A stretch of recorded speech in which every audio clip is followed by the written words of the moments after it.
All right, music fans, welcome. Harmless Dave here, talking about not so harmless stuff in this particular video because it sparks controversy. Because I'm not in my lane, dude, and all that fun stuff. And gonna talk about this anyway in real time for a couple of people out here, just like you and just like me. So here's the headline. And again, this link was sent to me by a patron. So you can blame, I'm not going to throw them under the bus because then people will be like, "Oh, so apparently all your patrons are conspiracy theorists with a lot of free time." Yeah, former Ministry and Prong drummer. Now I know about Ministry because I used to play them in college. Um, I did not play any Prong, but I'm aware of them. Um, anyway, Aaron Rossi. He used to be the drummer. He's dead at age 44 years old. It says here, Aaron Rossi has, this is the headline, Aaron Rossi has died after suffering a sudden, severe heart attack. Now, let's talk about heart attacks, right? Yes, heart attacks have always been a thing.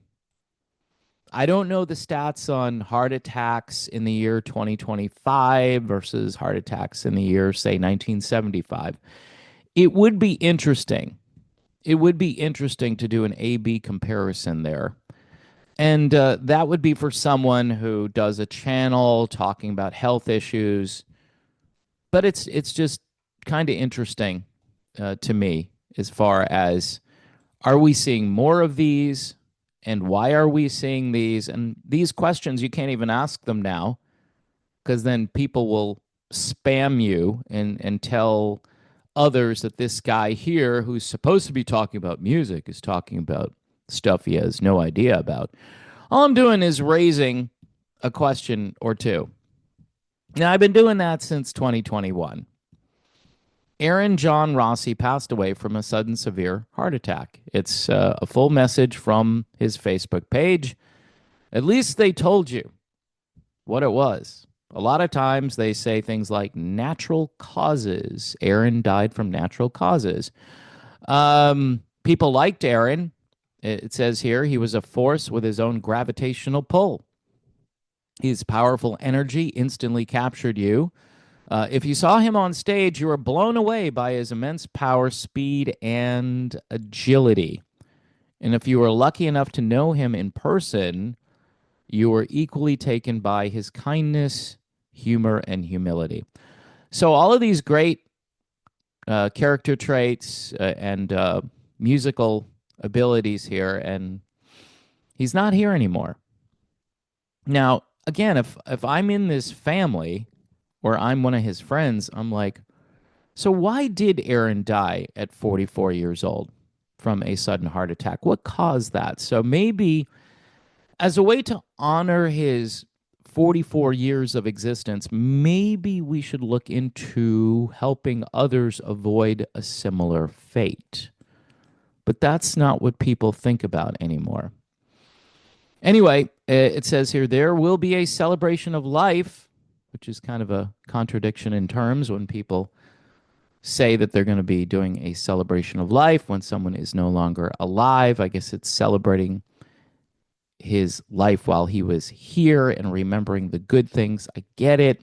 It's a nice way of saying we're going to have a funeral for Aaron, but people, it's like saying you're 90 years young. You know, it's kind of like putting a nice spin on the age. Aaron's talent on the drums and his ear for music was incomparable, and his sound will live on forever. He will always be the shredder, the beast, the big dog. Ministry leader Al, sounds like a church thing, right? Ministry leader Al Jorgensen said, "Great drummer, great human being. He will be missed. Keep pounding that snare in the great beyond." Where is the great beyond?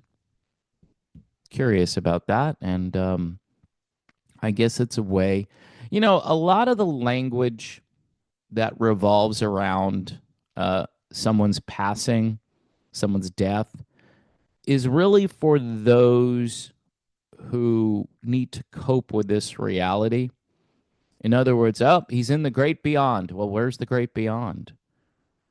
Is there a great beyond? A lot of these people don't believe there's any kind of great beyond, but it's very ceremonial. It's a nice way of putting a little bow on someone's life to think that they're in a better place. Hopefully, they are in a better place. I don't know about Aaron Rossi. I have no idea. But people liked him. He was a nice guy.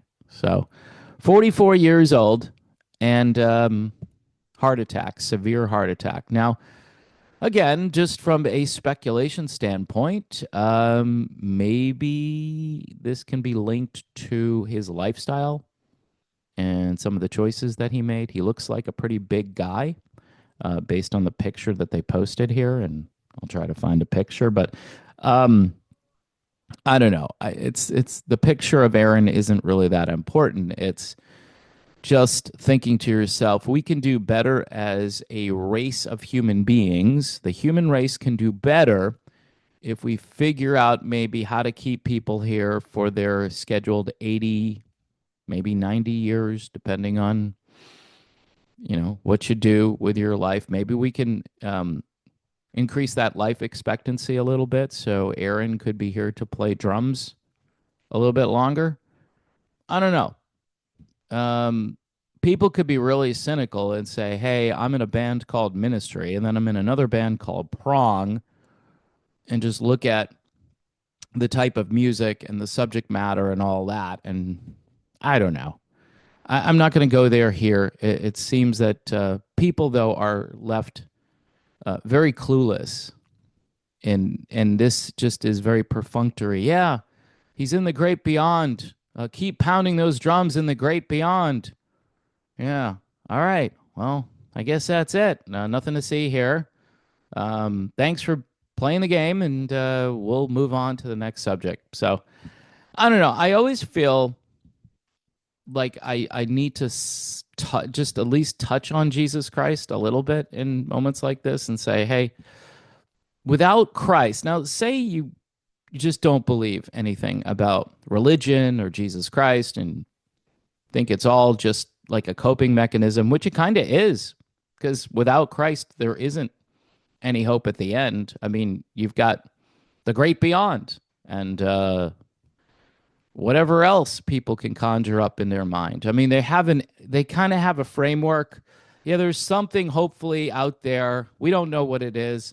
We don't want to change our lives at all. We don't want to alter what we do or what we sing about or what we promote in the world. We don't want to alter that, because if we have to do that, then we're admitting that maybe there are standards.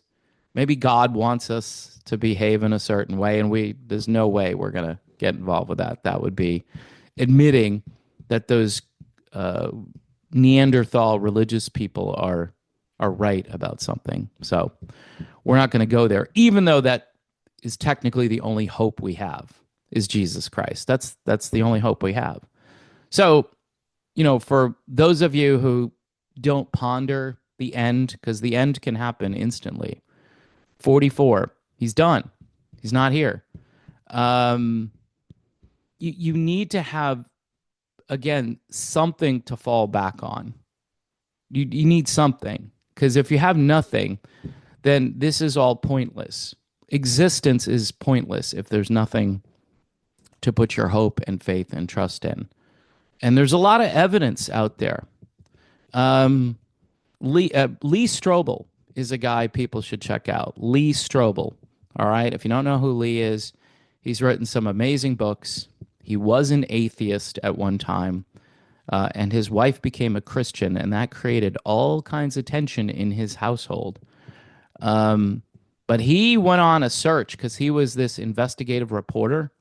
So he used his skill set to determine whether or not this Jesus character was real, and if the claims he made could be verified. And it's a fascinating exploration into faith and For those of you who are more intellectual, like the show me people, like show me this is true, demonstrate to me.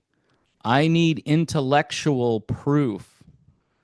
Lee Strobel, The Case for Christ, The Case for Faith, and I think even now The Case for Heaven is out there. So, anyway, folks, I know that was a tangent, but I think this is an important topic.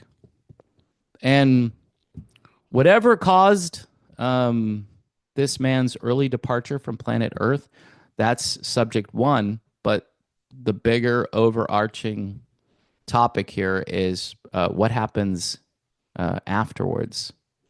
Do you go anywhere? Do you not go anywhere? Is it just annihilation and you're done? So, again, these are topics to seriously consider. And as I get older, I realize that that's my most important focus. I can talk about music all day long, and I can goof up when I talk about music. I can say the wrong thing. I can type the wrong thing. I can post the wrong thing. But that's not going to matter in eternity. It's just for the here and now, for folks that are really like, anal about certain issues. I think at some point, you really have to focus. I mean, what's truly important? I mean, God, family, your health. I mean, there are certain priorities there, and it's kind of self-evident. Most people know this, and it's even in this article a little bit. You know, let's remember the good stuff about this guy. Let's hope that he's in a better place. But everything is just, again, it's very nebulous, and we're tiptoeing around the edges, and we're not really going to come out and say stuff that would indict us as being a religious kook, or taking the side, God forbid, of Jesus Christ. I mean, that's the only hope we have, folks. That's it. He's the only hope we have. So anyway, folks, yeah, sorry for the tangent. God bless everyone. God bless this man's family and his fans and musical associates. Maybe it will cause a few of them to start to wonder about this life and then what comes next.